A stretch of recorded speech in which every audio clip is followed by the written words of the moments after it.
மல்லி இன்வெஸ்டர்லாம் வீட்டில் வந்து பிரச்சனை பண்ண போனதுக்கப்புறமா இங்கே விஜய்க்கு என்ன பண்ணு தெரில யோசிச்சுட்டு இருக்கும்போது கரெக்டாக குழப்பத்தில் இருக்கிற விஜய்க்கு அவங்க அக்கா ராஜேஸ்வரி, விஜய் அவங்களாம் இவ்வளோ பேச்சு பேசுகிறாங்கடா, இதுக்கு மேலே நாம் அவங்கள கெஞ்சிக்கிட்டு இருந்தோம்னா அப்புறம் நம்மளை ரொம்ப சீப்பாக நினைப்பாங்க. இல்லை விஜய், அவங்க என்ன இப்போது அவங்களோட ஷேர் கேட்குறாங்க, அவ்வளோதானே, அவங்க ஷேர்லாம் கொடுத்துடலாம் விஜய், விடு பார்த்துக்கலாம். இல்லைக்கா, உடனே ஷேரை கொடுத்துலான்னு சொன்னால் இப்போ நம்ம அவ்வளோ பணத்துக்கு எங்கே போக முடியும் விஜய்? ஒன்றும் இல்லை விஜய், அதான் அக்கா நான் இருக்கேன்ல, நீ வந்து உங்ககிட்ட இருக்கிற டோட்டல் பணத்தை எடுத்துகிட்டு வா, அதே மாதிரி நான் என்கிட்ட இருக்கிற என் அக்கௌண்ட்டில் இருக்கிற பணத்தெலாம் தரேன், அதெல்லாம் வச்சு மொத்தமாக அவங்களோட ஷேரை பிரித்து கொடுத்துடலாம் விஜய்.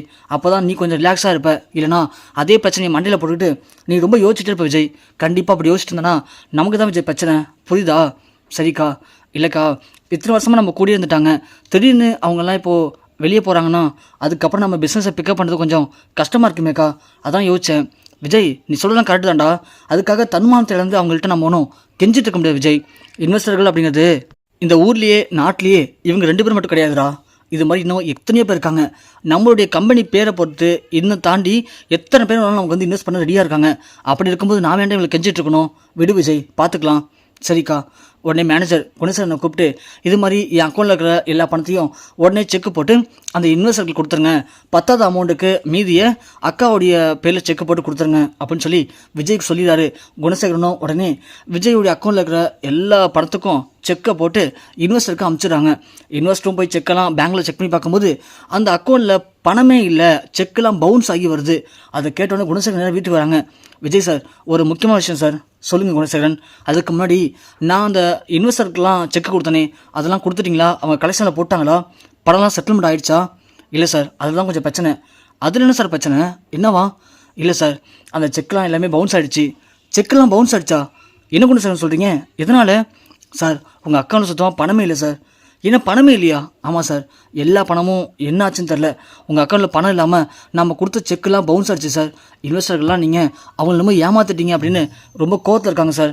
ஏற்கனவே நம்ம கம்பெனியில் தரமற்ற பொருளை விற்றுட்ருக்கோம் அப்படின்னு ஏற்கனவே ஒரு செய்தி பரவி இப்போ பிஸ்னஸ் ரொம்ப லாஸ் ஆகுது. அது மட்டும் இல்லை சார், இன்வெஸ்டர்லாம் ப்ரீடன்னு சொல்லிட்டாங்க. நீங்கள் ஏற்கனவே இன்வெஸ்டர்கிட்ட சண்டை போட்டிருக்கீங்க. அந்த நேரத்தில் இப்போ நீங்கள் கொடுத்த செக்கு பவுன்ஸ் ஆனது அவங்க எல்லாருமே இப்போது ரொம்ப கோவமாக இருக்காங்க சார். சொல்லப்போனால் அவங்க மேலே ஏதோ நீங்கள் வந்து அவங்களை ஏமாற்றிட்டீங்க அப்படிங்கிற மாதிரி கேஸ் கொடுக்க போகிறதா அவங்க ஏதோ பேசிகிட்டு இருந்ததா எனக்கு தகவல் கிடச்சிருக்கு சார். ஹலோ குணசேகரன், என்ன பேசுகிறீங்க? என் தம்பியை பார்த்தா உங்களுக்கு எப்படி தெரியுது? எங்கள் கம்பெனி எப்படி அப்படி கம்பெனி தெரியுமா? எங்கள் அப்பா இந்த கம்பெனி உருவாக்கிறதுக்கு எவ்வளோ கஷ்டப்பட்டா தெரியுமா? அப்போலேருந்து இப்போ வரைக்கும் என் கம்பெனி மேலே எந்த ஒரு கெட்ட பேரும் கிடையாது. அந்தளவுக்கு என் தம்பி அந்த பிஸ்னஸை கண்ணு கருத்தமாக பார்த்துட்ருக்கான். அப்படி இருக்கும்போது நீங்கள் என்னமோ எங்கள் கம்பெனியை பற்றி சொல்கிறீங்க? என் தம்பியை பார்த்தா எப்படி தெரியுது? என்ன விஜய், உன் அக்கௌண்ட்டில் பணம் இல்லையா? தெரியலையாக்கா, என் அக்கௌண்ட்டில் அவ்வளோ பணம் வச்சுருக்க கம்பெனி அக்கௌண்ட்டில். ஆனால் அந்த பணம்லாம் எங்கே போச்சு? ஒன்றுமே புரியலையே குணசேகரன். நம்ம கம்பெனி அக்கௌண்ட்டில் பணம் எங்கே குணசேகரன்? சார் அதான் சார், எனக்கும் ஒன்றும் புரியல. ஆனால் செக்கு பவுன்ஸ் ஆகிடுச்சுன்னு சொல்லி இப்போது உங்களை அரெஸ்ட் பண்ணுறதுக்கு வரப்போகிறாங்க சார். வாட்? என் தம்பி அரெஸ்ட் பண்ணிவிடுவீங்களா? அந்தளவுக்கு யாருக்கு தைரியம் இருக்குது அப்படின்னு ராஜு கேட்கும்போது போலீஸ் உள்ள வராங்க. போலீஸ் வந்தோடனே, மேடம் இங்கே விஜய்ங்கிறது யார்? சார் நான் தான் சார். இங்கே பாருங்கள், உங்களை நாங்கள் அரெஸ்ட் பண்ண வந்திருக்கோம். ராஜு ஒன்று, சார் போதும் நிப்பாட்டுங்க. என் தம்பி ஒன்று நீங்கள் நினைக்கிற மாதிரி சாதாரண ஆள் கிடையாது. அவன் ஒரு விஐபி. இந்த சமூகத்தில் அவனுக்குன்னு நல்ல அந்தஸ்து இருக்குது. அவன் ஒரு பிஸ்னஸ் மேன். அப்படி இருக்கும்போது நீங்கள் பாட்டுக்கு திருப்புன்னு வீட்டுக்குள்ளே வந்து அரெஸ்ட் பண்ண போகிறேன்னு சொல்கிறீங்க. வாரண்ட் இருக்கா ஃபஸ்ட்டு? மேடம் எல்லாமே இருக்குது மேடம், எங்கள்கிட்ட எதுவும் இல்லாமல் நாங்கள் ஒன்றும் வரல. இவர் வந்து இவங்க கம்பெனிக்கு இன்வெஸ்ட் பண்ணியிருக்க இன்வெஸ்டர்கிட்ட ரொம்ப ரொம்ப தப்பான முறையில் நடந்திருக்காரு. அவங்கள அசிங்கப்படுத்திருக்காரு, அடிக்க போயிருக்காரு. அதுக்கான ஆதாரம் அவங்கள்ட்ட இருக்குது. அது மட்டும் இல்லை, எங்களுக்கு உங்கள் கம்பெனியில் இன்வெஸ்ட் பண்ண பிடிக்கல, எங்கள் ஷேரை பிரித்து விடுன்னு கேட்டிருக்காங்க. அதுக்கு 1 வாரம் டைம் கொடுத்துருக்காங்க. ஆனால் அது வரைக்கும் உங்கள் தம்பி அந்த பணத்தை திரும்ப தரவும் இல்லை. இப்போது அவங்களுக்கு போலி செக்கு கொடுத்துருக்காரு. அது மூலயமா அவங்கள ஏமாற்ற ட்ரை பண்ணியிருக்காரு. அதனால் அவங்களுக்கு உங்கள் தம்பி மேலே நம்பிக்கை இல்லாமல் இப்போது அவர் மேலே கேஸ் கொடுத்துருக்காங்க. அதன் பேரில் நாங்கள் அவரை அரெஸ்ட் பண்ண வந்திருக்கோம். மோஸ்ட்லி செக்கு பவுன்ஸ் ஆனாலே அது எப்படியாப்பட்ட மோசமான விஷயம் தெரியல உங்களுக்கு? அதுவும் ஒரு கம்பெனி பேரில் இன்னொரு கம்பெனியை ஏமாத்துறது சட்டப்படி குற்றம் மேடம். அதனால் நாங்கள் உங்கள் தம்பியை அரெஸ்ட் பண்ணி தான் ஆகணும். நீங்கள் இதுக்கு மேலே உங்களுக்கு என்ன டீட்டெயில் வேணாலும் சரி, உங்கள் லாயர் மூலிமா கோர்ட்டில் மூவ் பண்ணிக்கோங்க. ஹலோ, அரெஸ்ட் பண்ணி கொண்டு வாங்க அவரை அப்படின்னு சொல்லிட்டு அந்த இன்ஸ்பெக்டர் வெளியே போகிறாரு. அவங்களும் உடனே விஜயை அரெஸ்ட் பண்ணி வெளியே கொண்டு போகிறாங்க. மல்லி இதை பார்த்துட்டு பயங்கரமாக அழுகுறாங்க. சார் சார் சார், ஒரு நிமிஷம் நிப்பாட்டுங்க சார். விஜய் சார் அப்படிப்பட்ட கிடையாது சார், நீங்கள் தப்பாக புரிஞ்சுட்டு பேசுகிறீங்க சார். விஜய் சார் ரொம்ப நல்லவர் சார். கண்டிப்பாக அவர் இப்படி ஒரு தப்பாக பண்ணியிருக்க மாட்டார் சார். இதில் ஏதோ தப்பு நடந்திருக்கு சார். ப்ளீஸ் சார், நான் சொல்கிறது கேளுங்க சார். இங்கே பாருங்கம்மா, நீங்கள் சொல்கிறது கேட்கறதுக்கு நாங்கள் ரெடியாக இல்லை. அவர் மேலே கம்ப்ளைண்ட் கொடுத்துருக்காங்க. அந்த கம்ப்ளைண்ட்டுக்கு நாங்கள் இப்போது வேலை செஞ்சிட்ருக்கோம். தயவு செஞ்சு எங்களை டிஸ்டர்ப் பண்ணாதீங்க, எங்களை வேலை செய்ய விடுங்க அப்படின்னு போலீஸ்காரங்க விஜயை அரெஸ்ட் பண்ணி அழைச்சிட்டு போகிறாங்க. அழைச்சிட்டு போனதும் மல்லி ஜீப்பு பின்னாடியே ஓடுறாங்க. வெண்பா ஒரு பக்கம், டாடா டாடா ப்ளீஸ் டாடா போகாதீங்க டாடா, டாடா வந்துருங்க டாடா அப்படின்னு வெண்பா ஒரு பக்கம் அழுதுகிட்டே போகிறாங்க. மல்லியும் அழுதுகிட்டே போகிறாங்க. ஆனால் ராஜி ஒரு பக்கம் ஓரமானு அதை பார்த்து ரொம்ப சந்தோஷப்படுறாங்க. அவங்களுக்கு மனசு ஃபுல்லாக சந்தோஷம் தாங்கலை. ஏன்னா நம்ம நினச்ச மாதிரியே விஜய் இப்போது அரெஸ்ட் பண்ணிட்டாங்க. இனி விஜய்க்கு யாருமே இல்லை. விஜய் வெளியே கொண்டு வரதுக்கு இங்கே யாராலையும் முடியாது. இந்த நேரத்தில் விஜய் சொத்து எல்லாத்தையும் நம்ம பேருக்கு ஈஸியாக மாற்றிட்டு அதுக்கப்புறமா முடிஞ்சால் விஜயை வெளியே கொண்டு வரலாம். இல்லைனா கொஞ்சம் வருஷம் விஜய் ஜெயிலே இருக்கட்டும். அப்போ தான் விஜய் எல்லாத்தையும் மறந்துட்டு அவன் ஒரு சாதாரண மனிதனாக மாறிடுவான். அதுக்கப்புறம் நம்ம பேச்சை கேட்டுட்டு நமக்கு நாய்க்குட்டி மாதிரி நம்ம காலில் கடந்து வாலாட்டுவான். அப்புறம் நம்ம என்ன சொன்னாலும் நடக்கும். சரி விஜய் தொல்லை முடிஞ்சது. இன்னும் ஒரு வாரத்துக்கு விஜய் ஜெயிலே இருக்கட்டும். அதுக்குள்ளே இது எல்லாத்தையும் நம்ம பேர் மாற்றிடுவோம். அதோட இந்த மல்லியை முதல்ல இந்த வீட்டை துரத்தணும் அப்படின்னு ராஜேஸ்வரி முடிவு பண்ணுறாங்க. முடிவு பண்ணி மல்லி அழுதுகிட்டு வீட்டுக்குள்ளேயும் போயிடுறாங்க. எல்லோரும் போனதுக்கப்புறமா குணசேகரனை ராஜ் தனியாக கூப்பிட்டு, மேனேஜர், நான் சொன்ன மாதிரி நீங்கள் எல்லாத்தையும் பக்காவாக பண்ணிட்டீங்க. இது வரைக்கும் நம்ம பிளான் படி எல்லாமே தெளிவாக போயிருக்கு. ஆனால் இன்னும் ஒன்று நீங்கள் பண்ணணுமே. சொல்லுங்கள் மேடம், என்ன பண்ணணும்? நீங்கள் எது சொன்னாலும் பண்ணுறதுக்கு நான் ரெடியாக இருக்கேன் மேடம். ஒன்றும் இல்லை குணசேகரன், நம்ம ஏற்கனவே சொன்ன மாதிரி தான்.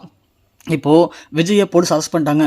நீங்கள் என்ன பண்ணுறீங்க அப்படின்னா பின்னாடியே போயிட்டு விஜயை பார்த்து, சார் இது மாதிரி உங்களை அரெஸ்ட் பண்ணிட்டாங்க, இதுக்கப்புறம் நம்ம கம்பெனி எல்லாத்துக்கும் சீல் வைக்க கூட வாய்ப்பு இருக்குது. நாம் இன்வெஸ்டர்களுக்கெல்லாம் உடனே பணத்தை செட்டில் பண்ணி ஆகணும். அதனால் உங்கள் பேரில் இருக்கிற கம்பெனி எல்லாத்தையும் உங்கள் அக்கா பேருக்கு மாற்றிடுங்க. இல்லைனா உங்கள் கம்பெனி உடனே சீல் வச்சுருவாங்க. அப்புறம் கம்பெனி நம்ம கைவிட்டு போயிடும் அப்படின்னு சொல்லுங்கள். உடனே விஜய் என்ன பண்ணுவான், சரிங்க அப்படின்னு எங்கள் அக்கா பேருக்கு மாற்றிடுங்கன்னு விஜய் சொல்லுவான். அந்த சான்ஸை பயன்படுத்தி இந்த ஒரு கம்பெனி மட்டும் இல்லை, அவன் பேரில் இருக்கிற எல்லா சொத்தையும் என் பேருக்கு மாற்றிடுங்க. இதை மட்டும் நீங்கள் கரெக்டாக பண்ணி முடிச்சிங்க அப்படின்னா நான் சொன்ன மாதிரி உங்களுக்கு ஒரு செட்டில்மெண்ட்டை கொடுத்துருவேன். அதுக்கப்புறம் நீங்கள் லைஃப் ஃபுல்லாக வேலைக்கு போகணுங்கிற அவசியமே இருக்காது. வீட்டில் உட்காந்தே சாப்பிட்லாம். என்ன கூட செய்கிறேன் மேடம். என்ன மேடம், இதுவரை உங்களுக்காக பண்ண மாட்டேனா? கண்டிப்பாக மேடம், நீங்கள் சொன்ன மாதிரி நான் பண்ணி முடிச்சுட்டு நல்ல செய்தவங்க வரோம் வீட்டுக்கு அப்படின்னு சொல்லிட்டு குணசேகரன் கிளம்பிடாரு. ராஜேஸ்வரி உள்ளே போகிறாங்க. உள்ளே போனேன்னு, ஏய் மல்லி வாடிங்க. சொல்லுங்கள் மேடம்.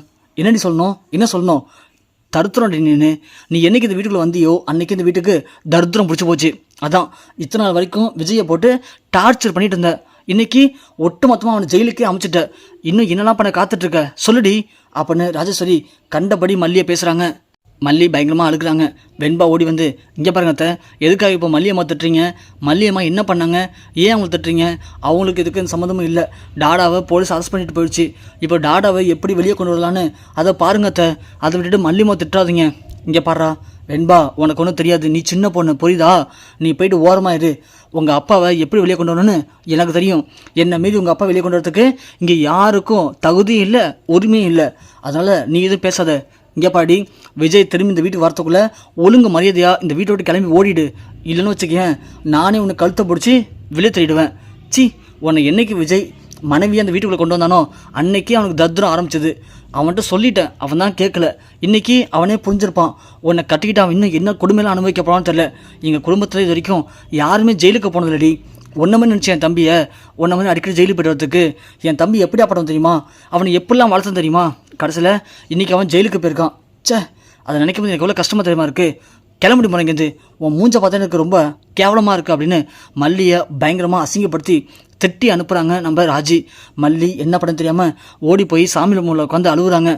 சாமி கடவுளே, என் புருஷன் என்ன தப்பு பண்ணார்?